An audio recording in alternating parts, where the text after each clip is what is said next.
Where tonight was, however, the least of my worries. If only I could get out of going. He'd be there, all 6'5" worth of rugged rock star. Just the thought of seeing him turned me inside out, filling me with nerves. My stomach dived, nausea rolling through me. Puke rushed up, filling my throat and making me gag. I only just made it to the toilet in time to lose what little I'd had for lunch. 2 Oreos and half a banana. Going, gone in a hot rush. Yuck. I groaned loudly and wiped my mouth with the back of my hand, flushed the toilet, and staggered over to the sink. Whoa. The girl in the mirror looked spectacularly crappy. Face too pale and long blonde hair hanging in straggly, wet strands. What a hot mess. I couldn't even bring myself to meet my own eyes. That I'd dropped the pregnancy test didn't even occur to me until I stood on it. My heel pressed down, grinding of its own accord. Plastic cracked and splintered. The noise strangely satisfying. I just stamped on it over and over, trampling the bastard, pounding it into the scuffed wooden floor. God, yeah, the good vibes just flowed. The first test soon met the same fate.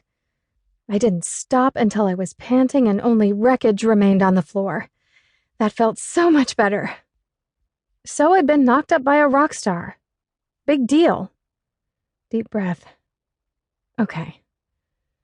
I would handle this like an adult. Pull myself together and go talk to Ben.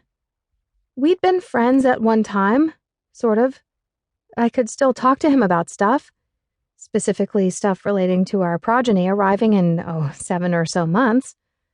Yes, I could, and I would, just as soon as I'd finished throwing my tantrum. "You're late. Get in here," said my sister Anne, grabbing my hand and dragging me through the doorway. Not that I'd been lurking outside, skulking and hesitating, much. "Sorry. I thought you were going to bail on me. Again." She gave me a quick, affectionate squeeze, then stole my coat off my shoulders. It got thrown onto a nearby chair already overflowing with other jackets. "Everybody else is already here." "Great," I mumbled. True enough, there was a goodly amount of noise happening within the multi-million-dollar Pearl District loft. Anne and I didn't come from money. Quite the contrary. If it hadn't been for her encouraging me to go for scholarships and supporting me financially by paying for books, etc., I'd never have made it to college. Last year, however, my normally sensible and subdued sister had somehow found herself shacked up with rock and roll royalty. I know, right? How it all happened still confused me somewhat. Between the two of us, I'd always played the role of the bubbly one. Whenever Anne got down, I'd pick her back up again, fill the spaces in the conversations, and keep right on smiling through the rain.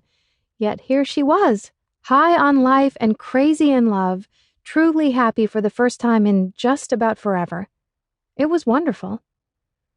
Details regarding their whirlwind romance ranged from vague to none, but just before Christmas, she and Malcolm Erickson, the drummer for Stage Dive, about the biggest rock band ever, had tied the knot. I was now counted as part of the band's extended entourage.